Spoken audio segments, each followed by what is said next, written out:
खैर मकदम है आप सभी का ईटीवी उर्दू के इस prime time debate show big bulletin में आपके साथ मैं हूं समीर अब्बास। आसाम की नौजवान सिंगर और बॉलीवुड फिल्म अकीरा में अपने गाने से धूम मचाने वाली नाहिद आफरीन इन दिनों बहस का सबब बनी हुई हैं। एक प्रोग्राम में उनके गाने को लेकर आसाम के लोकल मौलवियों की राय सामने आने के बाद उन्होंने अपने गम का इजहार किया था। नाहिद का कहना था कि उनके खिलाफ 46 फतवे जारी होना उनके लिए बड़ा झटका है और इस खबर ने उन्हें बेहद डरा दिया। उनके मम्मी पापा भी काफी डर गए और वो बहुत रोईं, लेकिन फिर यह तय किया कि वो ऐसी चीजों से डरने वाली नहीं है। नाहिद के गाने को शरिया के खिलाफ बताकर मौलवियों ने उन्हें इस प्रोग्राम से दूर रहने की नसीहत दी थी। हालांकि आसाम की जमीयत उलेमा ने यह साफ किया है कि यह सिर्फ कुछ मौलवियों की नसीहत भर थी और इसे फतवा करार देना सरासर गलत है। पिछले दिनों कर्नाटक की एक मुस्लिम सिंगर को भी भजन गाने के बाद सोशल मीडिया पर ट्रोल किया गया। उधर हिंदू सेना, करणी सेना और वीएचपी की धमकियों के बाद फिल्म पद्मावती के डायरेक्टर संजय लीला भंसाली इसे रिलीज से पहले दिखाने को तैयार हो गए हैं, क्योंकि राजस्थान के बाद अब कोल्हापुर में भी उनकी फिल्म के सेट पर तोड़फोड़ की गई, आग लगाई गई, लोगों को पीटा गया। बड़ा सवाल यह है कि बात बात पर इस तरह बेसब्र और इंटॉलरेंट क्यों हो रहा है इंडिया। इसी पर करेंगे हम अपने तमाम मेहमानों से तफसीली बातचीत, लेकिन सबसे पहले देखिए यह रिपोर्ट।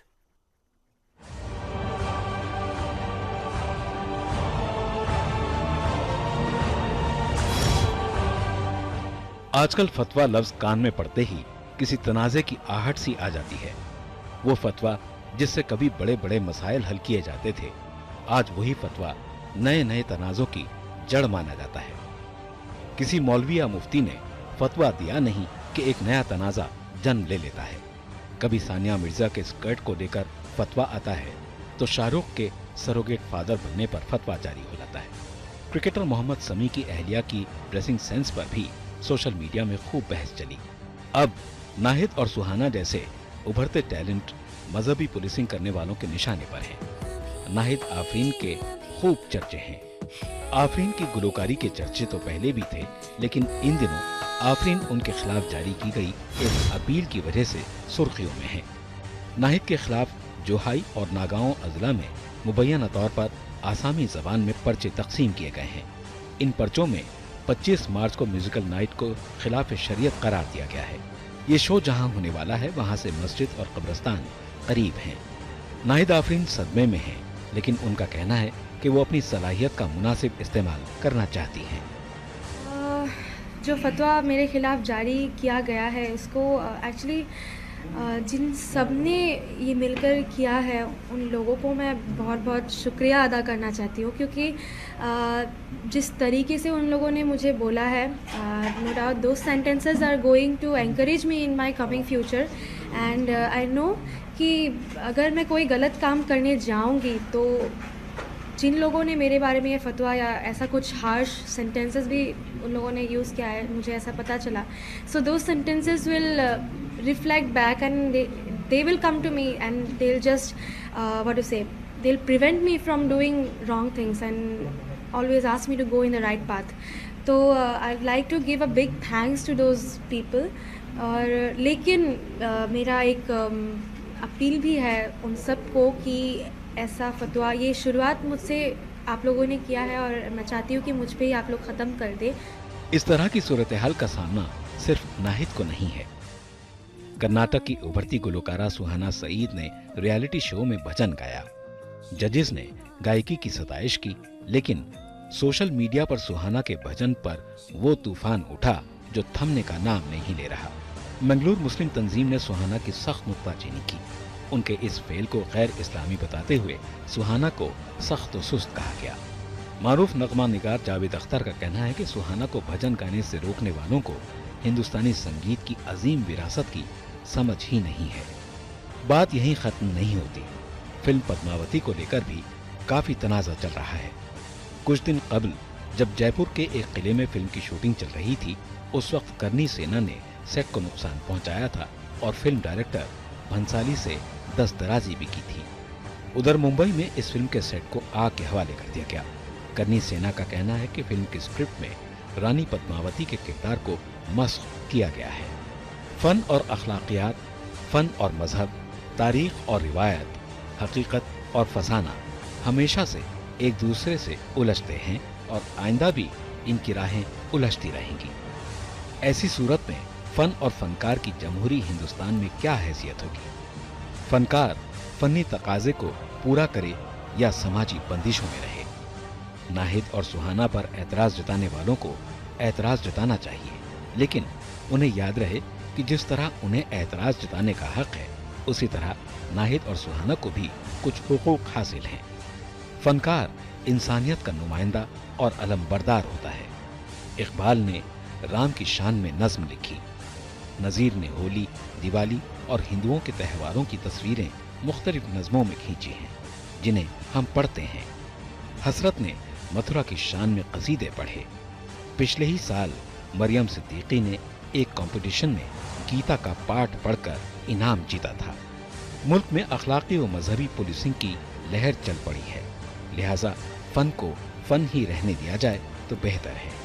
इसे कोई खास शिनाख्त देना गलत होगा।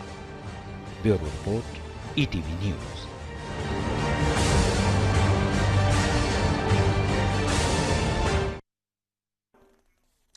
तो खौफ फैलाने का कारोबार क्यों बनता जा रहा है फतवों का बाजार, यह है हमारा आज का मुद्दा।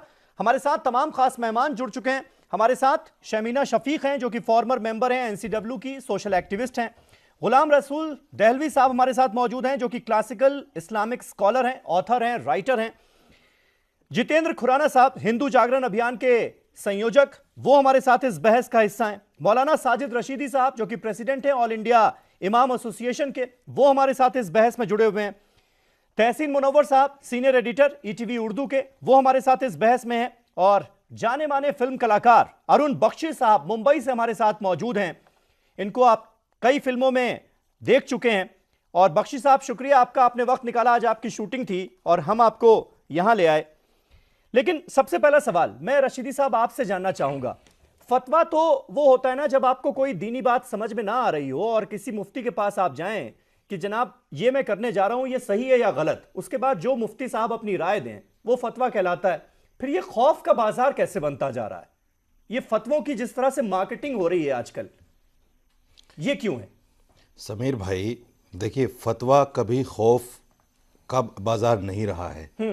फतवा का मतलब ये है कि जब आदमी एक सवाल पूछता है तो कुरान और हदीस की रोशनी में उसका जवाब दे दिया जाता है कि कुरान और हदीस में इसका सही मतलब ये है, ये जायज़ है या नाजायज़ है। हाँ। ठीक है, वो फतवा होता है।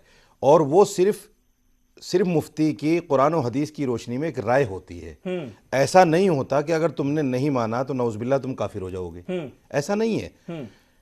फतवा, दूसरी बात यह है कि नाहिद के खिलाफ जो कुछ भी आडंबर हुआ है, जिसको फतवे का नाम मीडिया दे रही है, वो फतवा नहीं था, वो वहां के उलमा की एक राय थी। और राय भी कुरान, राय भी 45-46 उलेमाओं ने, मैं बता रहा हूं उसको, बाकायदा एक लीफलेट छपा जिसमें 45-46 उलेमाओं ने अपनी राय दे दी कि आपको इस प्रोग्राम में नहीं शिरकत करनी चाहिए। मैं बता रहा हूं उसको, वो राय कुरान और हदीस की रोशनी में थी। हाँ। चूंकि गाना बजाना ढोल ताशों के साथ में और ये जो मज़ामीर हैं, जो आलात हैं नाचने गाने वाले, इनके साथ जो है गाना गाना कुरान ने, हदीस ने, उलमा ने आज से नहीं बहुत पहले से, नबी पाक सल्लल्लाहु अलैहि वसल्लम के ज़माने से इसको हराम करार दिया गया है। और इसमें मैं समझता हूं कि तमाम मकतबे फ़िक्र के लोग, जो बड़े चोटी के लोग हैं, देखिए मैं आपको एक बहुत बड़ी बात बताने जा रहा हूं। आला हजरत जो अहले सुन्नत वल जमात के बड़े कायद हैं और जिनकी पैरवी करते हैं ये सब लोग, उन्होंने बाकायदा अपने फतावा में ढोल ताशे के साथ कव्वाली गाना, सिमा करना, उसको बाकायदा हराम लिखा है। कव्वाली भी नहीं गा सकते, कव्वाली भी नहीं गा सकते। हजरत निजामुद्दीन औलिया रहमतुल्लाह अलैह, और अगर कोई गा रहा है तो सुनिए, अगर कोई गा रहा है तो एक मिनट सुन लीजिए मेरी पूरी बात। हजरत निजामुद्दीन औलिया रहमतुल्लाह अलैह ने अपने खलीफा से एक किताब लिखवाई जिसका नाम था कशफुल गिना। उसमें बाकायदा आपने इस बात को वाजे किया कि ढोल ताशों के साथ सीमा और कव्वाली नाजायज है, हराम है।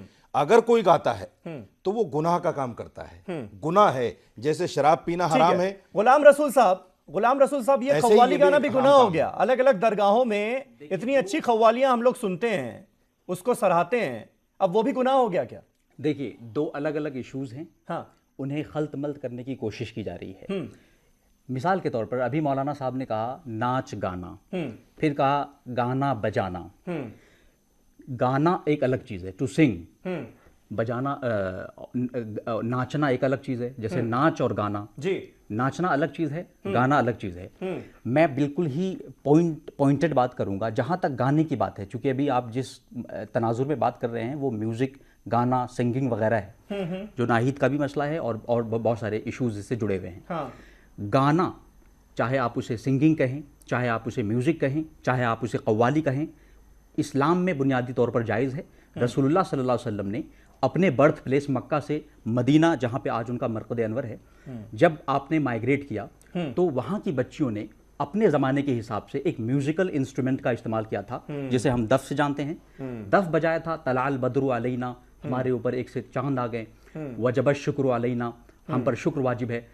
दफ के ज़रिए जो उस ज़माने में जो डेवलपमेंट था कल्चरल, म्यूज़िकल, उस इंस्ट्रूमेंट का इस्तेमाल किया। हाँ। उस पे उस ज़माने के किसी भी, आप खुद रसूलुल्लाह सल्लल्लाहु अलैहि वसल्लम ने पॉजिटिवली और बहुत ही खुशी के साथ मुस्कुराया। जिन बच्चियों ने गाया था उन बच्चियों की हौसला अफजाई फरमाई। इसी तरीके से उनकी खुद वाइफ हज़रत आयशा रज़ियल्लाहु अन्हा एक बार अपनी सहेलियों के साथ मिलकर के किसी मौके पे कुछ गा रही थी। अचानक से रसूलुल्लाह सल्लल्लाहु अलैहि वसल्लम तशरीफ लाए और हज़रत अबू बकर सिद्दीक़ रज़ियल्लाहु अन्हु भी तशरीफ लाए। अबू बकर सिद्दीक़ रज़ियल्लाहु अन्हु को लगा कि कहीं ऐसा ना हो रसूलुल्लाह सल्लल्लाहु अलैहि वसल्लम नाराज़ हो जाएं। आपने कहा कि अरे आयशा ये क्या कर रही है, लेकिन आपने फरमाया उन्हें बजाने दो, उन्हें गाने दो। मैं बेसिकली ये कहना चाहता हूँ कि गाना इस्लाम में जायज़ है, और आज गाने की वजह से जो कत्ल हो रहे हैं, अमजद साबरी का कत्ल सिर्फ इस वजह से हुआ, पाकिस्तानी रिपोर्ट्स के मुताबिक, कि वो एक कव्वाल थे, सूफी कव्वाल थे। इसी तरीके से हमारे मुल्क के फ़ख्र, काबिल फ़ख्र फर्जंद AR रहमान को जब उन्होंने म्यूज़िक बजाई है और उन्होंने माजिदी की मूवी, उनकी जो बायोपिक मूवी है message, Muhammad the messenger of God, उसमें बहुत ही प्यारी म्यूजिक दी, उनके ऊपर फतवा लगा और कहा कि ये इस्लाम से खारिज हो गए। एक नौ मुस्लिम आदमी, बिल्कुल सही बात, उसको इस्लाम से खारिज कर दिया गया। ठीक है, नहीं मैं एक एक करके पहले नहीं एक एक करके मुझे सबको शामिल करने दीजिए प्लीज, ऐसे वक्त खत्म हो जाता है। शमीमा, उन्होंने शरीयत की बात की। नहीं शमीना शफीक हमारे साथ, एक मिनट रुक जाइए, एक मिनट रुक जाइए रशीदी साहब, ठीक है, आपको पूरा मौका मिलेगा, आपके पास फिर आएंगे ना। शमीना शफीक, मैं आपसे जानना चाहूंगा, ये जो बात कही रशीदी साहब ने कि भाई फतवा तो तब दिया जाता है जब आप राय मांगने के लिए जाते हैं और वो राय जाहिर कर दी जाती है, आप उसको मानिए ना मानिए ये आपके ऊपर है। लेकिन दरअसल होता क्या है, जब फतवा जारी किया जाता है उसके बाद बहुत सारे लोग सलाह देने लगते हैं, जो पार्टी बन जाता है उसमें कहीं ना कहीं खौफ पसर जाता है कि भाई अगर अब हम इस सलाह को हम नहीं मानेंगे तो क्या होगा, कॉन्सिक्वेंसेस आपको भुगतने पड़ेंगे इसकी। कुछ लोग धमकी भी देने लगते हैं, चेतावनी भी देने लगते हैं, तो ये सारी भी चीजें तो एडेड है ना उसके साथ।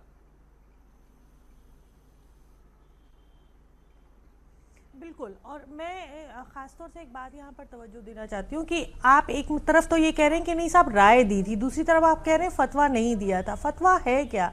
किसी भी ख़ास मसले को लेकर अगर रायशुमारी की जाती है उलमाओं से तो वो अपनी राय लिख कर देते हैं और उसको फतवा कहा जाता है। यहाँ बग़ैर मांगे 40 मौलानाओं या शायद उनसे ज़्यादा मौलानाओं ने एक अपनी राय जाहिर करी एक पर्चे के तौर पर। अब हम जानना चाहते हैं, हो सकता है एक सेकंड को अगर मान भी लें कि जो उनकी बात है वो बिल्कुल सही है, हालांकि अभी जो हमसे पहले साहब बोल रहे थे उन्होंने बहुत अच्छी तरीके से बताया कि गाना या म्यूजिकल इंस्ट्रूमेंट्स को बजाना बिल्कुल भी गैर वाजिब इस्लाम में नहीं है। मगर अगर एक सेकंड को मान लें कि उनकी बात सही है तो हम उन्हीं 40 या 42 या 45 मौलानाओं से ये पूछना चाहते हैं कि कितनी मरतबा उन्होंने ऐसा पर्चा और पहले जारी किया जिसमें उन्होंने कहा हो कि मर्दों को शराब नहीं पीनी चाहिए, कितनी मरतबा उन्होंने ऐसा पर्चा जारी किया जिसमें उन्होंने कहा कि कुफ्र नहीं बोलना चाहिए, अगर आप बोलेंगे तो ये बहुत बड़ा गुनाह है, या औरत के ऊपर जुल्म नहीं करना चाहिए, दहेज नहीं लेना चाहिए। तो ये जो सेलेक्टिव चीज़ों को लेकर उठाकर, ख़ास तौर से ऐसी चीज़ें जहां पर पेट्रियार्कल माइंडसेट जो इनका है, पितृसत्ता जो है वो ज़्यादा बढ़ चढ़ कर बोलती है कि हम मर्द हैं और हम डिसाइड करेंगे कि औरत को कितनी मतलब उड़ान भरनी है या कौन सी ऐसी चार दीवारी है जिनको लांघना है या नहीं लांघना है। ये बिल्कुल खुली हुई बात है। कितने ये बार बार उठकर उस बच्ची पर आ रही है और मुझे फख्र है उस बच्ची पर जिसने ये कहा कहा कि मैं शुक्रिया अदा करती हूँ, क्योंकि जो आपने किया उससे मेरी हौसला अफजाई हुई है और साथ में ये बातें ही खत्म हो जानी चाहिए। मुझे लगता है ये बहुत बड़ा एक तमाचा है ऐसे मौलानाओं पे जो अपने आप को सेल्फ प्रोक्लेम्ड बहुत बड़े आलिम बताते हैं और उसके बाद ऐसी बातें करते हैं जिससे पूरे देश में इस किस्म का डिस्कशन शुरू हो गया, जहां पर ये हो रहा है कि साहब गाना लड़कियां हैं तो जायज नहीं है और मर्द हैं तो आप कुछ भी कर गुजरेंगे वो सब जायज है। उसको हिंदुस्तान भर के मुसलमान मर्द आकर चैनल्स पे बोलने लगते हैं कि नहीं साहब ये बिल्कुल जायज है। तो ये जो सेलेक्टिव अपॉर्चुनिज्म है इससे अब इनको बाहर निकल कर आना पड़ेगा। ये मीडिया का दौर है जहां पर हम औरतों की भी बात नाहिद का जो मामला है, जिस तरह से 45 मौलवियों ने बिन मांगी राय दी, एक तरह से उस राय को थोपने की कोशिश की गई एक 16 साल की बच्ची पर, जिसके बाद वो रोती भी है, सहमती भी है, ये सारी चीजें हैं, उसके बाद वो हिम्मत भी दिखाती है। तो ये तो कोई राय मांगने तो गया नहीं था कि मैं उस प्रोग्राम में पार्टिसिपेट करूं या ना करूं, यहाँ तो बिन मांगी राय दे दी गई ना, तो ये राय थोपना ही तो हुआ। तो ये पिक्चर्स भी देखते नहीं बिल्कुल सही बात है। देखिए समीर साहब, जी शमीना जी तहसीन भाई को सुनिए। जी देखिए समीर साहब, 46 उलमाओं का एक साथ शरीक होना एक मासूम बच्ची के सामने जी ये साबित करता है कि किसी एक की नहीं चल सकती है। नहीं तो एक ही अगर मानना होता तो एक ही मौलाना काफ़ी था, वो जाके उनके घर वालों को अगर समझाने की कोशिश करता है, कुछ करता तो उस तरीके से हो जाता। हाँ। लेकिन सवाल सिर्फ ये नहीं है कि सिर्फ मुसलमानों में ही यही बात है। आप हर मज़हब में देख लीजिए, एक ऐसी लाइन चलती है जो बहुत ही एक्सट्रीमिस्ट तौर पर जो है अपनी चीज़ों को मनवाने की कोशिश करती है। किसी भी मजहब में चले जाइए, आप कहीं पे भी जाएंगे, वहाँ एक ऐसी भीड़ होगी जो अपनी बात करने लगती है। जैसे कट्टरवादी तबका हर जगह। हाँ, जैसे रशीदी साहब ने हज़रत निज़ामुद्दीन औलिया रहमतुल्लाह अलैह का जिक्र किया, तो उनकी फ़वाइदुल फ़वाद में काफ़ी कुछ ऐसा है जिसमें समा की उन्होंने हिमायत भी की है। ऐसा नहीं है, ये हमेशा से चलता रहा है कि कव्वाली हो या नहीं हो, समा के किस तरह होना चाहिए, उसमें कौन से इंस्ट्रूमेंट होने चाहिए, मुंह से फूंक मार के वाले इंस्ट्रूमेंट होने चाहिए कि नहीं होने चाहिए, इस तरह की चीज़ें होती रही हैं। लेकिन मेरा मानना यह है कि अगर कोई चीज़ आपको हकीकत के करीब लेके जा रही है, किसी भी तरीके से लेके जा रही है, तो उसमें कोई वो नहीं होना चाहिए। देखिए, लकुम दीनुकुम वलिय दीन, दीन तुम्हारे लिए तुम्हारा दीन है और हमारे लिए हमारा दीन में कोई ज़बरदस्ती है नहीं। बिल्कुल। तो सबसे बड़ी बात यह है कि अगर मान रहे नहीं मान रहे उनके ऊपर है। एक बच्ची के लिए आप इस तरीके से अगर 46 लोग मिलकर उसके खिलाफ खड़े जाए, तो मैं बहुत शमीना जी ने बड़ी अच्छी बात कही है कि हम जब कोई मुसलमान आबरूरेजी में शरीक होता है, उसके खिलाफ कोई फतवा क्यों नहीं आता? हाँ। जब कोई किसी का कत्ल करता है, उस कातिल मुसलमान के खिलाफ फतवा क्यों नहीं आता? जब मुसलमान पानी की बर्बादी करते हैं, समाजी उसके खिलाफ फतवा क्यों नहीं आता है? जब मुसलमान दीगर बुराइयों में जिहालत में मशगूल होते हैं, आप फतवा क्यों नहीं देते? जो मुसलमान पढ़ेगा नहीं वो उसको हम निकाल देंगे। आप 12वीं पास नहीं करेंगे, आप इस मुसलमान नहीं है। इस तरह के फतवों की भी हमें जरूरत है। वक्त बदल रहा है। बिल्कुल। अरुण बख्शी साहब हमारे साथ मौजूद हैं। बख्शी साहब, और ये जो कट्टरवादी तत्व है ना, ये हर जगह नजर आते हैं। अब आप देखिए, संजय लीला भंसाली साहब पद्मावती फिल्म बना रहे हैं, अभी तक फिल्म कंप्लीट नहीं हुई है, लेकिन लोगों की भावनाएं आहत होना शुरू हो गई। इतनी आहत हुई भावनाएं कि राजस्थान में जयपुर में पहले उनके सेट को तोड़ा गया, फिर कोल्हापुर में उनके सेट को आग लगा दी गई, और वो इस कदर डरे हुए हैं, मैं ये वर्ड जानबूझकर इस्तेमाल कर रहा हूं, डरे हुए हैं कि वो पुलिस में कंप्लेंट कराने के बारे में भी 100 बार सोच रहे हैं। ये क्या है? मतलब हम बात बात पर हमारी भावनाएं क्यों आहत हो रही हैं इतनी जल्दी? अभी 4-5 दिन पहले हमारे प्राइम मिनिस्टर साहब ने कहा था कि न्यू इंडिया, नया हिंदुस्तान। अब नए हिंदुस्तान में सबसे पहले ये हरकत हुई है। ये हरकत हुई है कि लीला बंसाली साहब जैसे बेहतरीन मेकर, जो कि बहुत अच्छी फिल्में बनाते हैं, सोच समझ के बनाते हैं, एक एक शॉट की इंटरप्रिटेशन बहुत अच्छी करते हैं, उनके साथ ऐसा वेंडलाइज किया है राजस्थान में भी और कोल्हापुर में। अगर वो जो करनी सेना है उनको कुछ भी करना है तो सबसे पहले आके डिस्कशन करें, आके स्क्रिप्ट देखे, डिस्कशन करें मेकर के साथ में कि हमको ये ऑब्जेक्शन है, आपकी इंटरप्रिटेशन क्या है। वो जो इंटरप्रिटेशन, जो हिस्ट्री है वो तो हिस्ट्री होगी, वो तो सच है। अगर उल्टा सीधा कुछ को तोड़ मरोड़ कुछ करना चाहेगा मेकर, तो ठीक है, करनी सेना उनके साथ बैठे कि show us the script. It's a logical and 2, 4, 5, 10, 15, 20 नकाब पोश आते हैं और आके आग लगा देते हैं। अरे किसी प्रोड्यूसर, किसी डायरेक्टर का सोचिए। आजकल नहीं बख्शी साहब, लेकिन ये तो सेंसर बोर्ड तय करेगा ना। करनी सेना वाले होते कौन है ये तय करने वाले कि किस फिल्म में क्या दिखाया जाएगा? कौन से ऐसे सीन्स हैं जिनसे भावनाएं आहत हो सकती हैं, नहीं हो सकती हैं? इसके लिए तो सेंसर बोर्ड है ना इस देश नहीं में। सर ठीक है, सेंसर बोर्ड करेगा। और दूसरी अगर बात, किसी कितने प्रोड्यूसर्स, कितने अगर एक्टिविस्ट किसी ग्रुप के को साथ इतना बैठेंगे प्रॉब्लम डिस्कस है, करने के लिए अपनी कंप्लीट नहीं फिल्म? हुई है, हाँ। आपने फिल्म देखी नहीं है, आप कैसे कह सकते हैं इस फिल्म में क्या जी है? जी बख्शी साहब जल्दी से। 2 बार मैम ऐसा हुआ है, एक तो राजस्थान में और एक कोल्हापुर में। ये तो बढ़ता जाएगा जी। अगर उनको कोई भी प्रॉब्लम है, they should sit together across the table. भाई बैठे बातचीत करें। ऐसा तो इसका क्या होगा, किसको पकड़ा जाएगा? FIR जो की गई है वो उन लोगों के खिलाफ है जो कि अननोन है। और अभी 4 दिन पहले हमारे प्राइम मिनिस्टर साहब ने कहा है कि it is the beginning of a new era, new India. अब न्यू इंडिया में ऐसा होगा। ठीक है। अब दूसरी साइड जो है कि उससे पहले जो आप डिस्कशन कर रहे थे, 500 साल से अमीर खुसरो, 500 साल से बुल्ले शाह, गुलाम फरीद, वो कह रहे हैं 500-700 साल से ऑन द रिकॉर्ड है कि आशिक होयो रब दा तेनू होई मलामत लाख, आशिक होयो रब दा तेनू होई मलामत लाख, तेनू काफर काफर आख दे तू आहो आहो आख। ये बुल्ले शाह बोलते हैं। फिर वो बोलते हैं कि इट खड़क के दुक्कड़ बच्चे तत्ता होवे चुल्ला, चाहे ईंटें चले या ढोल ताशे चले। इट खड़क के दुक्कड़ बच्चे तत्ता होवे चुल्ला, औण फकीर ते खा खा जावण, राजी होवे बुल्ला। मतलब ऐसा लंगर लगाऊं जहां पे फकीर आए, खाना खाएं, जाएं। और यहाँ पे फतवा शुरू हो गया है। एक 16 साल की बच्ची जो कि उसका धर्म सही बात है, गाना सही बात। गाना। बच्ची बिल्कुल। ने जितेंद्र करियर खुराना शुरू किया साहब, है। जितेंद्र खुराना साहब हमारे साथ उसके मौजूद ये हैं she Hindu doesn't Jagran deserve अभियान this से। kind of treatment। जितेंद्र जी, ये बात बात पर भावनाएं क्यों आहत हो रही हैं? और जहां तक करणी सेना का जिक्र है, अगर आपको कुछ परेशानियां ही हैं, दिक्कतें ही हैं, बात कीजिए ना बंसाली साहब से जाकर। मैं एक बात आपको, ये मार पिटाई, झगड़ा, सेट तोड़ देना, आग लगा देना, ये तो गुंडे करते हैं ना। बिल्कुल बिल्कुल आपने बिल्कुल ठीक कहा जी।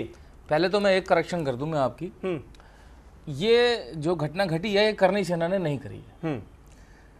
ये इसकी जो जिम्मेदारी ली है, जिम्मेदारी लेने वाला संगठन है महाराणा प्रताप बटालियन, और उन्होंने, उनके अध्यक्ष ने सुबह बकायदा व्हाट्सएप पर, बहरहाल जब ये इंसिडेंट हुआ है, करणी सेना के अध्यक्ष महिपाल सिंह ने ये स्टेटमेंट जारी किया कि इस तरह का विरोध प्रदर्शन होता रहेगा। उनको डिफेंड ना कीजिए, आप अपनी राय रखिए। जो मैं सवाल आपसे पूछ रहा हूं उसका जवाब दीजिए ना मुझे बताने दीजिए। उन्होंने बकायदा अभी प्रेस रिलीज जारी करके, वो मैं उसकी कॉपी आपको भी दे दूंगा। महाराणा प्रताप बटालियन, अजय सिंह सेंगर उसके अध्यक्ष है। उन्होंने क्लेम किया, बकायदा जिम्मेदारी ली है कि हम इसकी नैतिक जिम्मेदारी लेते हैं। अच्छा मैं आपको बताऊं, नवंबर में सत्य नहीं हो गया ना जो उन्होंने कह दिया। अरे सुन तो लीजिए जी। इन लोगों ने नवंबर में जाके संजय लीला बंसाली जी की यहाँ ऑफिस में गए, इन्होंने वहां जाके पहले बात करी, उनको रिक्वेस्ट की और एक मेमोरेंडम जिसे है वो दिया कि आप ऐसा करिए कि भावनाएं आहत फिल्म बनाइए, आप इतिहास में फिल्म। मैं ये पूछ रहा हूँ भावनाएं आहत हो कैसे गई? फिल्म तो रिलीज ही नहीं हुई, कैसे देख लिया आपने? सेंसर बोर्ड तक पहुंची नहीं, आपने देख लिया। सुन लीजिए भावनाएं भी आहत हो गई। बात सुन लीजिए ना, यही बात उन्होंने भी सोची, आपने, उन्होंने भी सोची। तो उन्होंने एक जो है, एक उनको प्रतिवादन एक दिया, जो मेमोरेंडम दिया कि भाई हमारा, आप, उन्होंने आश्वासन दिया कि हम आपकी कोई भावनाएं आहत नहीं करेंगे। फिर उनके सोर्सेज उन्हें पता चला कि एक सपने में एक गाना बनाया जा रहा है जिसमें रानी पद्मावती और अलाउद्दीन खिलजी प्रेम कर रहे हैं। तो कह रहे हैं ये क्यों कर रहे हो आप? क्या मैसेज, ये क्या बात हुई? आप मतलब सोर्सेज से पता चला कि ऐसा कोई सीन फिल्माने वाले हैं बंसाली, और भावनाएं आहत हो गई। तो बिल्कुल हो गई ना। अच्छा एक बात बताइए, मतलब उसकी पड़ताल नहीं की कुछ? पड़ताल करी बंसाली ने बार बार इस बात से इनकार किया कि ऐसा कोई सीन नहीं है, वो आपने नहीं सुना। सुन लीजिए। देखिए फिल्म क्रिटिक जो फिल्म बनाने वाले हैं ना, ये हमेशा अपने वादों से असफल फेल हुए हैं। ये कभी पीके फिल्म भी बनाते हैं तो भी उसमें कहीं ना कहीं घुमा के ले आते हैं। एक बात मैं कहूंगा आपको, सुनिए, देखने के लिए सेंसर बोर्ड है। सुन लीजिए सेंसर बोर्ड ने कौन कौन सी फिल्में पास की हैं और कौन कौन सी रोक दे दी, ये हम जानते हैं। उस पर एतराज बताइए, कोर्ट में चले जाइए। मेरा ये कहना है, जो वहां की राज्य सरकार है, महाराष्ट्र गवर्नमेंट है, कहने के लिए तो बीजेपी गवर्नमेंट है, पर आप लोग कर क्या रहे हो आप? ये मैं इस ऐसी तोड़-फोड़ का मैं समर्थन नहीं करता, मैं ये भी कहूंगा आपको। आप समर्थन ही कर रहे हैं, इतनी देर से आप समर्थन ही कर रहे हैं। आपने सब कुछ कह डाला, फिर आप कह रहे हैं कि समर्थन नहीं करता। मैं ये भी कहूंगा कि ये तो वैसे ही हो गया कि जैसे 45 मौलवियों ने राय दे दी अपनी, सारी राय अपने उस बच्ची के ऊपर थोप भी दी गई और कहा फतवा तो दिया नहीं। देखिए मेरा ये कहना है, कि ये जो फिल्म इंडस्ट्री में फिल्म बनाने वाले इनको हिंदू समाज ही मिलता है मजाक उड़ाने के लिए। कभी ये भगवान शंकर का मजाक उड़ाते हैं, कभी ये कुछ करते हैं और हम बर्दाश्त कर रहे हैं, हम बर्दाश्त कर रहे हैं। और सच बात है, राज्य सरकार और केंद्र सरकार ये असफल हुई है ये इस न्याय दिलाने में। तो असहाय समाज फ्रस्ट्रेट होके ये कदम उठा रहा है। कहने के लिए गलत है, पर महाराष्ट्र गवर्नमेंट कुछ ऐसा बनाए ना। अच्छा, दूसरा, अब संजय बंसाली जी ने कहा है कि रिलीज से पहले फिल्म दिखाने के लिए तैयार है, ये मैं उनका स्वागत करूंगा। अगर हमें भी अवसर मिले, आपके सामने झुक जाएं तो स्वागत तो करेंगे आप। अच्छा, रशीदी साहब, रशीदी साहब, ये फ्रस्ट्रेशन इतना बढ़ता क्यों जा रहा है? इतने इंटॉलरेंट क्यों हो रहे हैं हम? हजरत साहब बात एक मिनट जितेंद्र हो गई आपकी बात, जितेंद्र हो गई आपकी कर दी है। देखिए एक रेलेवेंट बात यहाँ पे आ गई। रशीदी साहब, ये इतना इंटॉलरेंस क्यों बढ़ रहा है? ये बात बात पर मजहब खतरे में क्यों पड़ जाता है? ईमान के लिए लड़ना इंटॉलरेंस है। देखिए, शरिया क्या है सबको पता है, लेकिन बार बार उसमें से चीजें निकाल कर किसी के ऊपर थोपने की कोशिश, ये कहां तक जायज है? समीर भाई, गलत, बिल्कुल गलत। हाँ, इस्लाम को थोपा नहीं जाता। हाँ, ना कोई मुफ्ती थोपता है, ना कोई मौलवी थोपता है। ये लफ्ज थोपना जो है, और मौलवी के साथ नाहिद के साथ जो कुछ हुआ उसे आप थोपना नहीं कहेंगे? उसको सुन लीजिए, अपनी राय थोपी ही गई ना। मेरी बात रखने दीजिए जी, मेरी बात रखने दीजिए। अगर कोई बात आपको बुरी लगेगी क्वेश्चन कर लीजिए। जी, मैं ये कहता हूँ, नाहिद के बारे में नहीं, 1400 साल पहले मोहम्मद साहब ने इस चीज को मना कर दिया। शाहरुख खान पे कोई मोहम्मद साहब, सुनिए जितेंद्र जी, मोहम्मद साहब ने इस चीज, मैं आपको बुखारी शरीफ की एक हदीस पढ़कर सुनाता हूँ।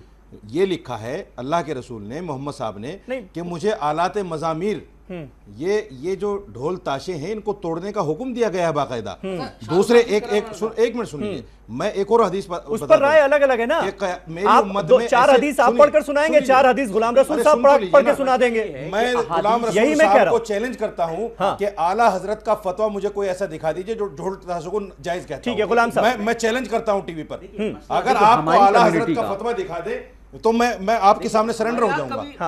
हमारी कम्युनिटी की नहीं, कम्युनिटी को छोड़ दीजिए, आला हजरत का फतवा। इतने सवाल मत पूछिए, इतने सवाल मत पूछिए। मैं हूं यहाँ पर जितेंद्र, मैं हूं यहाँ पर, आप जवाब दीजिए, बस आप जवाब दीजिए। को मानते हैं? ठीक है ना, आप जवाब दीजिए। मैं सवाल हूं पूछने के लिए यहाँ पर। ठीक है गुलाम रसूल साहब, आप आला हजरत को मानते हैं? ये रेलेवेंट क्वेश्चन है इस डिबेट में। बताइए, आला हजरत को मानते हैं? नहीं, ये क्वेश्चन रेलेवेंट है। आप मानते हैं? ऐसे पर्सनल मत होइए रशीदी साहब। शरीफ से एक फतवा मुझे दिखा दीजिए जो मैं हालात इनको जायज कहता हो। ठीक है रशीदी साहब, सुन लीजिए, सुन लीजिए। आप नहीं करा सकते। मैं मोहम्मद सल्लल्लाहु अलैहि वसल्लम को मानता हूं और मोहम्मद सल्लल्लाहु अलैहि वसल्लम, जब हदीस को आप नहीं मोहम्मद मानते सल्लल्लाहु अलैहि वसल्लम पर रशीदी साहब उनकी बात तो पर बात हो रही है। आपने अपना पॉइंट रख लिया ना। साफ इनकार कर रहा है, मोहम्मद साहब को कैसे मानेगा?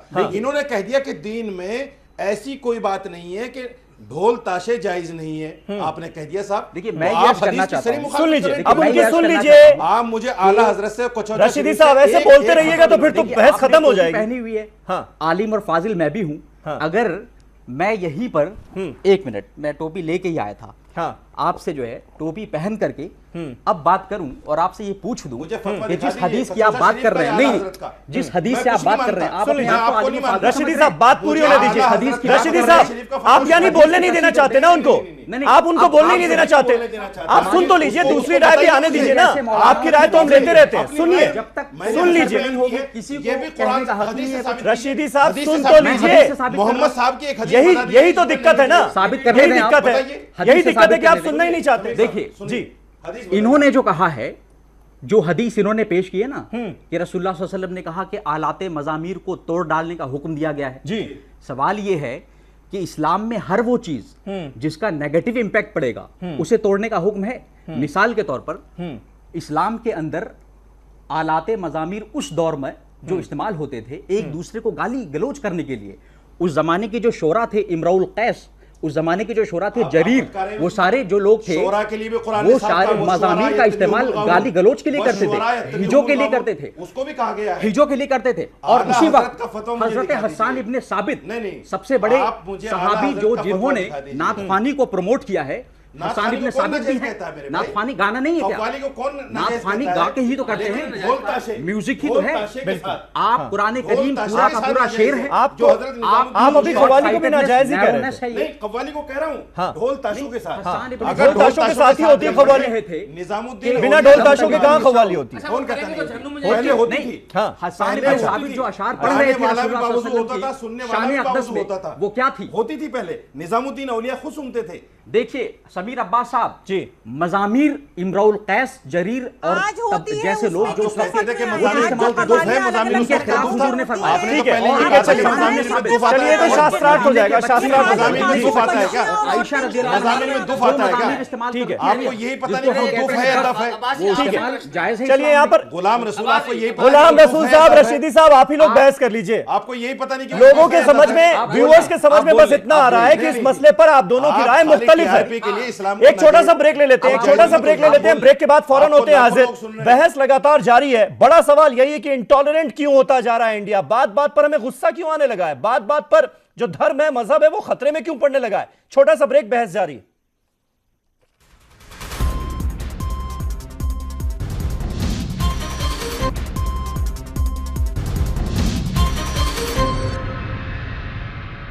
तो खौफ फैलाने का कारोबार क्यों बनता जा रहा है फतवों का बाजार, यह है हमारा आज का सवाल। तमाम खास मेहमान हमारे साथ बने हुए हैं। शमीना शफीक हमारे साथ मौजूद हैं। शमीना, ब्रेक से पहले जो भी बहस हो रही थी, ये बहस का विषय हो सकता है कि मेरी नज़र में मेरा इस्लाम क्या कहता है ये सही है, या फिर जो आपका इस्लाम कहता है वो सही है। मतलब राय मुख्तलिफ हो सकती है, लेकिन अपनी राय दूसरों पर थोपने की जब आप कोशिश करते हैं, मुझे लगता है दिक्कत तभी होती है।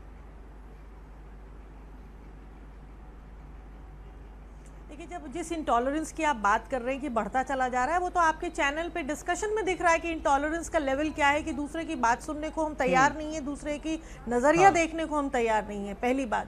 दूसरी बात, किस मुसलमान का ईमान साबिक है अल्लाह की नज़र में, ये अल्लाह के अलावा और कोई नहीं जानता। तो कोई भी दूसरा शख्स अगर किसी दूसरे सामने वाले शख्स के ईमान के ऊपर उंगली उठाता है कि उसका ईमान कितना साबिक है, तो मुझे लगता है ये बहुत ही अहमकाना उसकी हरकत है, और इस बात के लिए उसको शायद अल्लाह पाक माफ नहीं करेगा। और तीसरी बात, ये चाहे जितने मौलाना जिन्होंने फतवा के नाम पे एक अपनी राय दी, और या जो यहाँ बैठकर चैनल पे डिस्कशन कर रहे हैं और उस बात को डिफेंड कर रहे हैं, इनसे पूछिए कि क्या इनके घर में, क्या ये किसी जब कार में ड्राइव करते हैं कोई गाने नहीं सुनते हैं, क्या टीवी में मूवीज नहीं देखते हैं, क्या फिल्में नहीं देखते हैं। आप चैनल कैमरा हटाकर पर्सनली बात करिए। ये हर वो काम करते हैं जिसकी ये राय औरतों को और लड़कियों को देते हैं कि आप मत करें। इंटॉलरेंस लेवल की बात करें, जैसे जो पहले स्पीकर बोल रहे थे, खास तौर से मूवीज को, संजय लीला भंसाली की मूवी को लेकर, मैं वहां पर भी एक बात कहना चाहती हूँ। मेरी तन्हाई को देख लिया, मैं तन्हाई में आपको इतना बुरा क्यों लग रहा है भाई, जब हम बात कर रहे हैं तो औरतों को सुनने की सलाहियत रखिए, औरतों को सुनने की सलाहियत रखिए, थोड़ा सबर रखिए, दूसरों की भी बात समझने की तो कोशिश कीजिए। ये कौन सा मतलब है? वो आप सुनेंगे नहीं, सब काम करती है, आप सुनेंगे नहीं, रशीदी चाहते हैं कि जमाना नहीं, ना नहीं, रशीदी सुने। साहब, क्या मतलब इनको हुआ? तकलीफ होती है जो वो अगर कह रही औरतें हैं, आज आप अपने मुझे हक लग की रहा है कि बात आप उसे करती गलत हैं, तरीके से ले गलत रहे बात है उसको गलत कहती क्या है, इन्होंने सही मेरी बात तन्हाई है देख उसको ली सही है? कहती वो है। आपके मेरे साथ रहती है, पर्सनली आपके ऊपर नहीं बोला उन्होंने। सुनने का मादा रखें, बहुत से ऐसे लोग अगर हैं- आप करती हैं तो हम नहीं करते भाई। नहीं, जो बहुत से लोग ऐसे हो सुनने सकते का हैं जो इस मादा तरह की रखें। हरकत अरे होते करते होंगे, लेकिन हम नहीं अब करते। है, वो ठीक लोग हैं है, ठीक ऐसे। है, आप नहीं करते, बहुत आप अच्छी नहीं बात करते। है। सुनने ऐसे का कैसे मादा कह देंगे? रखें, सुनने का आपको नहीं मादा कहा। रखें।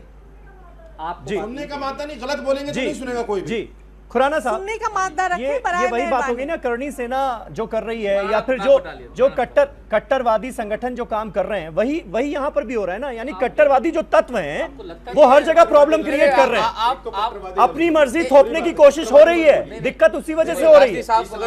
एक मिनट रशीदी साहब, एक मिनट, खुराना साहब, जितेंद्र जी बोलिए आप। क्योंकि ऐसी चीजों को बढ़ावा दिया जा रहा है। नहीं, अगर आप मुझे कट्टरवादी तो दोनों तरफ है ना, ऐसी चीजों को कट्टरवादी लेकर दोनों कोई तरफ है। इस जी, कानून नहीं जितेंद्र बनेगा, खुराना, लोगों के ऊपर रोक लगाई जा सके। आपने दो उदाहरण हाँ, जो महाराणा प्रताप बटालियन ने करा, उसको वो जो 46 मौलानाओं ने एक पर्चा जो हस्ताक्षर किए हैं उससे जोड़ दिया, और जैसे ऐसा लग रहा है जैसे जस्टिफाई कर रहे हैं आप 46 मौलानाओं के काम को। नहीं, ऐसा लग ये रहा है। आपको लग रहा होगा, ये आपकी मुझे पर्सनल राय है, उसकी मैं इज्जत करता हूँ। जी, मैं आपको ये आपको लग रहा हो। आपने बोला, आप- मैं बीच में नहीं बोल रहा था। आपकी राय हो सकती है। मैं देखिए मेरी पिटाई बात कर दी, सेट तोड़ मैंने दिया। यहाँ मैंने ये कहा कि मैं इसका समर्थन नहीं करता। क्या मौलाना साहब ने तो उल्टा समर्थन किया, जो 46 आपको अंतर दिख रहा है ना? तो व्यूअर्स को दिख रहा है ना अंतर? वो मैं बोल Viewers रहा को दिख रहा होगा हूं, ना? मैं सुनो, उनकी राय भी लोग दूसरी सुन चीज- रहे हैं, आपकी राय भी सुन देखिए, रहे हैं। आप अपनी बात कीजिए ना, उनको टारगेट मत कीजिए, आप अपनी बात कीजिए। मौलाना साहब, जी ये देखिए, उन्होंने जायज बात कही। 2015 मार्च का एक पश्चिम बंगाल का फतवा है, हरिचंद्र, मालदा में गांव है हरिचंद्रपुर, वहां पे लड़कियों का फुटबॉल मैच था, जिसमें कोई इसमें फुटबॉल तो फुटबॉल होता है, उसमें उन्होंने फतवा दे दिया ये निक्कर पहन के खेलेंगी, बंद करो। और वो बिल्कुल हुआ है, प्रशासन सानिया ने मिर्जा की बंद स्कर्ट कराया। पर हुआ है, देखिए, मोहम्मद शमी की वाइफ के नहीं, कपड़ों पर हुआ है, अच्छा, इस पर नहीं हुआ है, सब पर हमने डिस्कस किया। अब्बास साहब औरत का निक्कर पहन आप के अपनी खेलना बात कीजिए ना, बिल्कुल अपनी नाजायज बात अच्छा है। उसमें मैं ऑनलाइन कहता हूं, अरे आप लोग कहते हैं, आप लोग कहते हैं, पर वो गलत का उदाहरण देते हैं। अरे तो उसमें तो कुश्ती लड़ना, देखिए, औरत का निक्कर पहन के नहीं, खेलना नहीं, बिल्कुल नहीं, नाजायज हिंदू है। नहीं, उसमें तो हिंदू खिलाड़ियों भी थी, उनको जबरदस्ती करोगे क्या आप? नहीं, मुसलमान से कह तो रहे हैं। आप उन पे मौलाना हिंदू के मौलाना खिलाफ जी फतवा आ ही नहीं सकता। नहीं नहीं, हिंदू वो के फतवा खिलाफ दिया फतवा क्यों नहीं, देंगे? उन्होंने जबरदस्ती करा। आपके खिलाफ फतवा क्यों देंगे? मौलाना साहब आप जो चाहे कीजिए। मौलाना आपके साहब, लिए तो दुनिया जन्नत है। मौलाना जितेंद्र खुराना साहब, उसमें मैं यही तो कह रहा उन्होंने जबरदस्ती हूँ। करी। खुराना उसको साहब, करनी खुराना चाहिए, साहब, उधर मत जोड़ना। आप नहीं, आप एक पक्ष के कट्टरवादियों को बचा रहे हैं, नहीं, दूसरे नहीं। पक्ष के कट्टरवादियों पर निशाना साध नहीं, रहे नहीं, आप हैं। मैं ये देखिए, कह रहा हूँ, मैं दोनों ये को कह रहा साफ हूँ, देखिए, मेरी बात दोनों सुनिए। वही काम कर रहे मेरी हैं। बात सुनिए, मेरी मैं बात यहाँ पे एक मैं पैरेलल दोनों में दिखाना अंतर चाहूंगा। देख रहा हूँ। जी। मैं समर्थन उनका भी नहीं करता और मौलाना साहब का तो सबने यहाँ पे कर दिया। मेरा ये कहना नहीं, है, आपने कहा ना, करनी सेना जो कह रही है वो ठीक कर नहीं रही करा, है, मैं ठीक कर रही है। नहीं, मैंने- पद्मावती का विरोध हो रहा है तो ठीक हो रहा है, 3 बार मैंने ये कहा और कि उसमें ये भंसाली साहब को विरोध चेंज ठीक करना है। चाहिए। आपने बोला ये बात, ना, आपने एक कहा ये मिनट, बात। साफ नहीं मिलेगा तो अब ऐसा आप ही अपनी होगा। बात से पलटिए नहीं, नहीं, अपनी बात से पलटिए मेरी नहीं। बात सुनिए। आपने कहा मैं विरोध जो हो रहा है वो होगा। ऐसा ही मेरी होगा। बात सुनिए, जी। मैंने ये कहा है, जी। मैं दोबारा बोल देता हूँ ये हाँ, बात, हाँ। ये काम प्रशासन का है, ऐसा हिंसक विरोध नहीं होना चाहिए। फ्रस्ट्रेशन होगी तो करने वाला ये करेगा, ये देखिए, हाँ, तो करेगा, करने वाला करेगा, देखिए, कानून करेगा। अपना काम मतलब करेगा। देखिए, चिंगारी आपने लगा दी। कानून अपना काम यही करेगा। काम तो हो रहा है, यही काम करनी सेना कर रही है, कानून- यही काम महाप्रताप महाराणा प्रताप सेना कर रही है। अगर उसने वो काम किया महाराणा प्रताप जो कर ठीक रही है, जो भी नहीं, है, नहीं, जो भी है, अब प्रशासन तो में- चिंगारी लगा के नहीं, छोड़ने वाला ही काम तो है ना ये। वहाँ की बीजेपी गवर्नमेंट क्यों नहीं इसको ठीक फिल्म है, को रोकती? वही सवाल उठना कौन नहीं चाहिए ना। रोकती? आप वो कौन होते कहने को ये हैं, कौन आप सा- कौन होते हैं ये कौन कहने से- वाले, आप कौन होते हैं ये कहने वाले कि भंसाली साहब अपनी फिल्म में क्या दिखाएं क्या ना दिखाएं? ये मेरा राइट है ये कहना कि ये आप हिंदू धर्म के अच्छा, खिलाफ तो दिखा रहे हैं। फिर तो सेंसर बोर्ड को बंद कर देना मेरा- चाहिए ना। नहीं, सेंसर बोर्ड ने सेंसर बोर्ड को बंद कर देना चाहिए। सेंसर पीके की सेंसर बोर्ड ने पीके बिल्कुल पास की, बिल्कुल पास की। क्या उससे आहत नहीं हुई भावना? बिल्कुल नहीं आहत हुई, आप ये तो बिल्कुल नहीं आहत हुई, क्योंकि पीके फिर इतनी बड़ी सुपरहिट नहीं होती फिल्म। सुनिए मेरी बात सुनिए। ये फिल्म इतनी बड़ी सुपरहिट नहीं होती, देखिए, उसे हिंदू मुसलमान सिख ईसाई सबने पसंद हर किया। प्रकार का समाज ये भूल गए आप, नहीं, ये भूल गए आप ना। एक समाज जो में धर्म के ठीक है। खिलाफ होगा एक वो समाज में जरूर हर प्रकार स्वीकार के होगा लोग समाज में। हैं। कुछ लोगों में नहीं है स्वाभिमान, तो मैं क्या करूं मैं? अरुण लोगों में नहीं है स्वाभिमान। अरुण बख्शी साहब, लोगों में नहीं है अरुण स्वाभिमान। बख्शी साहब, इस तरह से अगर कोई हिंदू सेना, मुस्लिम सेना, करणी सेना, अगर यही सारी सेनाएं फैसला करने लगी फिर तो सेंसर बोर्ड को बंद कर देना चाहिए ना। फिर तो कोई मतलब ही नहीं रह गया। फिर किसी ना किसी फिल्म से किसी ना किसी की भावनाएं आहत होंगी ही जी, होंगी। मुझे ऐसा लगा, हेलो जी, देखिए, मुझे ऐसा लगा कि मैं इतने गुणी लोगों के बीच में बैठूंगा, विद्वानों के बीच में बैठूंगा, आलिमों के बीच में बैठूंगा, कुछ सीखूंगा। यहाँ पे तो सारी थिंकिंग बड़ी रुकी हुई है। It is stagnant, total stagnant. Intolerance है, कोई किसी को बोलने नहीं दे रहा। It is I, me, mine, मैं हूं, ये मैं बकरे नु मार दी, मैं ना करिए। यहाँ पे तो सिर्फ मैं है।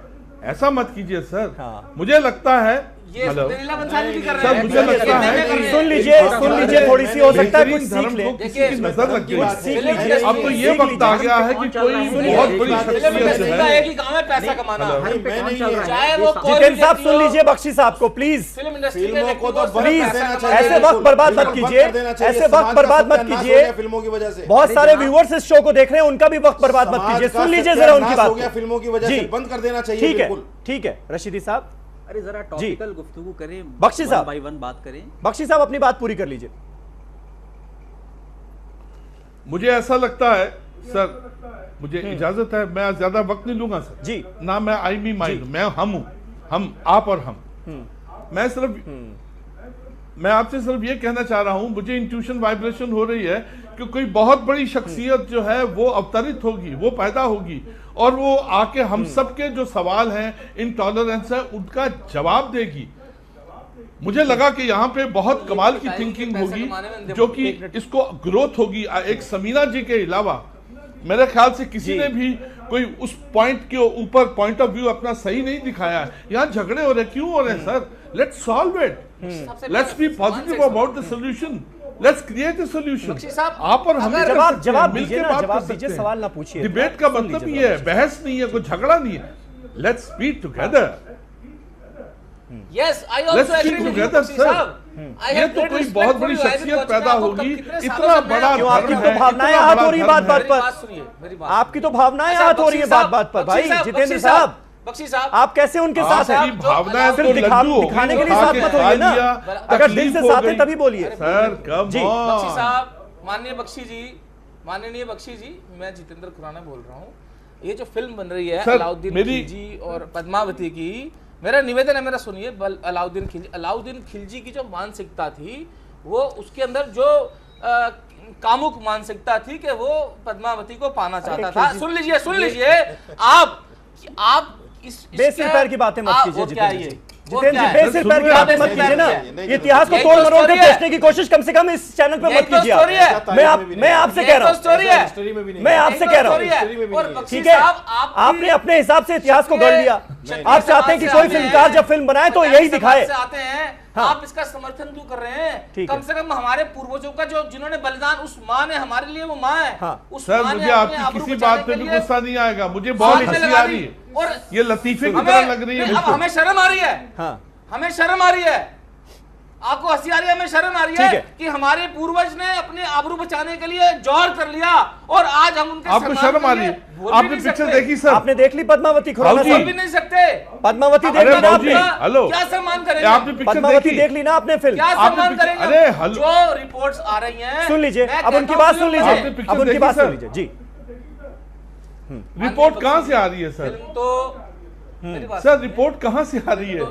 आपके सोर्सेज कौन हैं? देखिए कितने आपके articles सोर्सेज बनते आप ही हैं, बोलिए कोई भी सर, फिल्म बनने से मैं पहले, सुनता हूँ sir. I would like to be the बनने से लिसनर। पहले ठीक है। कितनी फिल्मों पे आर्टिकल्स तहसीन बनते भाई, हैं, तहसीन भाई, दिक्कत details यही है आती क्या? है, उसकी दिक्कत theory यही है आती क्या सबसे concept बड़ी की आता है, इतिहास और में क्या जो घटा presentation है? उसको पहले अपने हिसाब से गढ़ लो, क्या फिर कोई उसे presentation ना है? माने तो उस पर सवाल क्या? उठाओ, अरे, फिर अब्बास वो ना साहब, माने तो गुंडागर्दी करो। अब्बास साहब, आप एक मिनट रुक जाइए जितेंद्र जी, एक मिनट रुक जाइए, story एक को मिनट रुक जाइए change कर जितेंद्र दिया। जी, आप एक तो मिनट रुक सच को भी हटाना जाइए चाह जी। रहे हैं। देखिए जी, हमारे यहाँ आपके हिसाब से इतिहास बदल नहीं जाएगा। हमारे यहाँ तारीख को जो है अपने अपने हिसाब से लोगों ने लिखा है, आज भी लिखी जाती हैं तारीखें अपने हिसाब से। एक ही वाकया होता है और उसके आप अलग अलग स्टेटमेंट यहाँ पे भी देख सुन सकते हैं, एक ही वाकये का। और इसी तरह तारीख का भी लोग जो है लेकर आते हैं। लेकिन देखिए, मैं खुराना साहब की एक बात से मैं इत्तेफाक इसलिए करता हूँ कि इस मुल्क का हिंदू जो है वो रवादारी को फ़रोग़ देता रहा है और यहाँ का हिंदू जो है बहुत ही सब्र व तहम्मुल के साथ, और उसने हमेशा जो है हर मज़हब की इज़्ज़त वो की है। और इस लिहाज से ये मुल्क जो है, इसीलिए आप देखते हैं कि इस मुल्क में आपको चिश्ती भी मिलते हैं, नानक भी मिलते हैं, मीरा भी मिलती हैं, कबीर भी मिलते हैं। हर जगह की जो है दरिया यहाँ कर मिलते हुए आपको इस सागर में नज़र आ जाते हैं। तो ये बहुत लिबरल है, लेकिन कुछ इस तरह की जो चीज़ें होती हैं वो कहीं ना कहीं सोचने पर मजबूर करती है कि ये क्या हो रहा है। और जब हमारी तरफ से भी इस तरह की चीज़ होती है कि हमें अपनी तरजीहात तय करनी होगी। सीधी सी बात यह है कि हमारे चाहे मुसलमान हो चाहे हिंदू हो, हमारी तरजीहात क्या है, हमारी प्रायोरिटीज़ क्या है, हमारी प्राथमिकताएं क्या हैं, उसके हिसाब से हम आगे बढ़ें और उसके बाद धीरे धीरे जो चीज़ों को होता है। लेकिन हम क्या करते हैं, जो बिल्कुल लास्ट में चीज़ें होनी चाहिए उन पर पहले कूद जाते हैं। अभी हमारी जो प्राथमिकता होनी चाहिए, हमारी जो तरजीहात होनी चाहिए, वो इस मुल्क को बहुत आगे ले जाने पर होनी चाहिए। हमारी तरजीहात में होना चाहिए कि लोग भूखे नहीं सोएं, हमारी तरजीहात में होना चाहिए कि औरतों की इज्जत और आबरू महफूज रहे, हमारी तरजीहात में होना चाहिए कि मुल्क में सब अमन सुकून के साथ ज़िंदगी गुजार सकें, सब एक दूसरे की इज्जत करें। आप अगर पीछे जाके देखते हैं तो हम आज़ादी से पहले तक देखते हैं कि लोगों में इतना एकता था, इतनी यकजहती थी, इतना सब लोग एक दूसरे के साथ मिलजुल के रहते थे। और लोग एक दूसरे को, देखिए जब हर तरह की लहरें होती हैं तो उसमें यकीनी तौर पर कहीं ना कहीं तजाद होगा, लेकिन हम लोग उसको बर्दाश्त करते थे और तहम्मुल के साथ, सब्र के साथ सब एक। आप देखिए ईद बकरीद पे हम बहुत सारी ऐसी चीज़ होती है, हम अगर रेल के एक डिब्बे में सफ़र कर रहे होते हैं तो हम देखते हैं कि एक आदमी नॉन वेज निकालता है, उसके बराबर में जो बैठा हुआ है वो वेजिटेरियन है, वो पूरा सात्विक भोजन लेता रहा है, लेकिन वो उसके बावजूद उसके साथ सफ़र करता है और बातचीत करते हुए वो जाता है। और मैंने बहुत से लोगों को ये देखा है, वो ये देखते हैं मेरे जैसा इंसान ये देखता है कि मैं देख लेता हूँ पहले लोगों ने क्या ऑर्डर किया, अगर मुझे लगता है कि उसमें कोई नॉन वेज नहीं ले रहा है तो मैं भी वेजिटेरियन ही ऑर्डर करता हूँ। अगर एक रात में नॉन वेज नहीं खाऊंगा तो मुझ पर कोई असर नहीं होगा, लेकिन ये सोचना पड़ेगा हमको। ये बड़ी मुझे दुख हुआ जो अलाउद्दीन खिलजी और पद्मावती। ठीक है, छोड़ दीजिए, वही बात दोबारा मत कीजिए। गुलाम रसूल साहब, गुलाम रसूल साहब, ये जो कट्टरवाद ये जो वर्ड है ये अपने आप में बड़ा खौफनाक है। ये कट्टरवाद कम हो इसके लिए क्या किया जाए?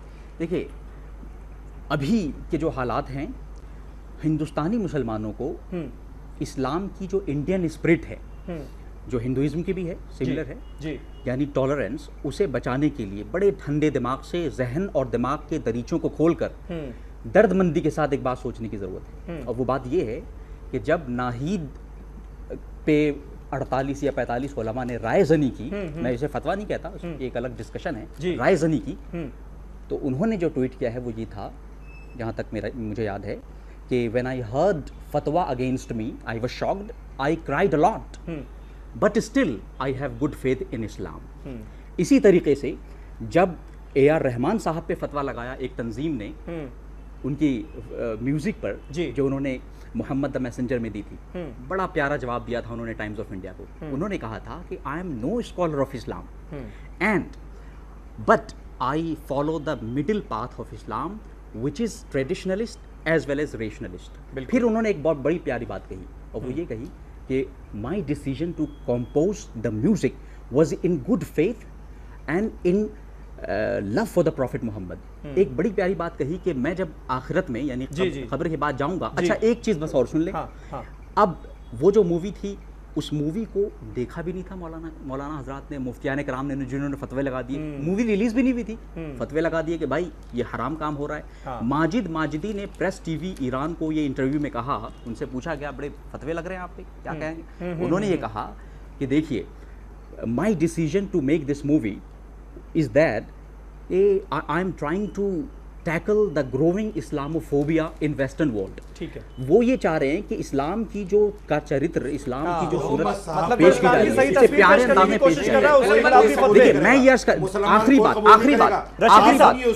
बात आप देखिए, मुफ्तियाने कराम जो हैं राय जनी से राय जनी करें, फतवे पे फतवे लगाएं, लेकिन ये जो बात पर फतवेबाजी हो रही है, रशीदी साहब इस्लाम पेश कर रहे हैं, आप रशीदी साहब इंडियन इस्लाम, पाकिस्तानी इस्लाम, ईरानी इस्लाम, देखिए इस्लाम क्या हर मुल्क में बढ़ जाता है? इस्लाम कैसी बात कर रहे हैं? रशीदी साहब, रशीदी साहब, सवाल ये है, हर मुल्क में एक है, हिंदुस्तान सऊदी अरब नहीं, रशीदी साहब, लोगों ने इस्लाम, अरे रशीदी साहब की कोशिश की है, ईरान में जाके कुछ और हो जाएगा, मतलब आप सवाल नहीं सुनेंगे, क्या बात कर रहे हैं? आसाम सऊदी अरब नहीं है, साहब पर बनी किसी फिल्म को नाजायज हराम करा दिया जाता है। आसाम सऊदी अरब नहीं है, मोहम्मद साहब की फिल्म को, आसाम में जो जगह है वो सऊदी अरब नहीं है, फिल्म के अंदर सऊदी अरब कैसे आदमी मुसलमान है? आप ये कौन कह रहा है रशीदी साहब? ये कौन कह रहा है? मैं आपसे एक सवाल पूछ रहा हूं, मैं ये कह रहा हूं कि बात बात पर रशीदी साहब, इस्लाम हिंदुस्तान इतना चुप रहिए, रशीदी साहब, एक मिनट, किसी को रशीदी साहब, आपने अगर 2 लफ्ज इंग्लिश के पढ़ लिए तो आपका खिला जीत लिया। रशीदी साहब, यही तो दिक्कत है ना, यही तो दिक्कत है ना, दूसरों का इस्लाम है, हिंदुस्तान का आप बर्दाश्त इस्लाम करेंगे, आप बर्दाश्त करेंगे? क्या अहले सुन्नत बर्दाश्त करेगा मोहम्मद साहब पर फिल्म को? तमाम क्या आला का हज़रत यकीन है बर्दाश्त करेंगे? हिंदुस्तान का इस्लाम कैसे इस्लाम पेश करना चाहते हैं आप टीवी पर बैठकर? लाल शहबाज आप इस्लाम को पढ़िए, आप इस्लाम को पढ़िए, मोहम्मद साहब पर बनी किसी फिल्म को मुसलमान बर्दाश्त नहीं करेगा, बिल्कुल नहीं बन सकती। जो मूवी आई थी, द मैसेज जो किताबें मूवी आई थी, पढ़िए, तमाम अहले सुन्नत का इत्तेफाक मोहम्मद साहब की छवि नहीं बनाई जा सकती। अल अजहर यूनिवर्सिटी, कोई आदमी अल अजहर यूनिवर्सिटी ने रिकॉग्नाइज किया है द मैसेज। ठीक है, आपने अपनी बात कह दी। यासीन मुनव्वर साहब बैठे हैं, अदाकार बैठे हैं, ये बताएं क्या मोहम्मद साहब के कमा हक कोई अदाकारी कर सकता है? उनकी सूरत को बताइए, लाए बगैर नहीं जायज हो सकता। उनकी सूरत को लाए बगैर, सुनिएगा नहीं उनकी आप रशीदी साहब, रशीदी साहब सुन तो लीजिए, यही तो दिक्कत है कि आप सुनते नहीं है, यही तो दिक्कत है कि आप सुनते ही नहीं है, पर बैठकर अपनी टीआरपी बढ़ाना चाहते हैं, यही तो दिक्कत है। आप इंडियन इस्लाम, रशीदी साहब, यही तो दिक्कत है कि आप सुनते ही नहीं किसी की, आप अपनी बस बोले जाते हैं। बगैर सूरत के उन्होंने जिक्र किया, बगैर सूरत के आप बोलते चले जा रहे हैं कि उन पर फिल्म नहीं बन सकती, फिल्म नहीं बन सकती, फिल्म नहीं बन सकती। मैं ये आपसे पूछ रहा हूँ कि बिना मतलब की ये फतवेबाजी बंद होनी चाहिए। रशीदी साहब, हम तो नूर चलिए ठीक है, आप लोग आपस में बहस कर लीजिए, नूर मानते हैं, बहस कर लीजिए आप। मैं ये शो खत्म कर देता हूँ, वक्त खत्म हो गया, उसके बाद आप लोग बहस कर लीजिएगा जी। अगर मोहम्मद साहब तो मोहम्मद साहब की बात दोनों मानते हैं। ये जो है प्रोग्राम आप दोनों की जंग बनता जा रहा है, मुश्किल ये हो रही है। मसला ये ठीक है, बहुत बहुत शुक्रिया, बहुत बहुत शुक्रिया। देखिए वक्त खत्म हो गया। रशीदी साहब, आप अपने मकसद में कामयाब रहे। जो सवाल पूछना था मैं नहीं पूछ पा रहा हूं। बहुत बहुत शुक्रिया आप सभी का हमारे साथ इस बहस में हिस्सा लेने के लिए। तहसीन मुनव्वर साहब, जितेंद्र खुराना साहब, अरुण बख्शी साहब, 10 सेकंड है बस, please. I just want to say one point sir ji, या 10 सेकंड। मैं हाथ जोड़ के विनती करूंगा हिंदुओं से कि वो गीता का आत्म संयम योग जो है उसको पढ़े, और मुसलमान दोस्तों को ये बोलूंगा कि कुरान शरीफ को सही ढंग से पढ़िए, वो बहुत कमाल का है।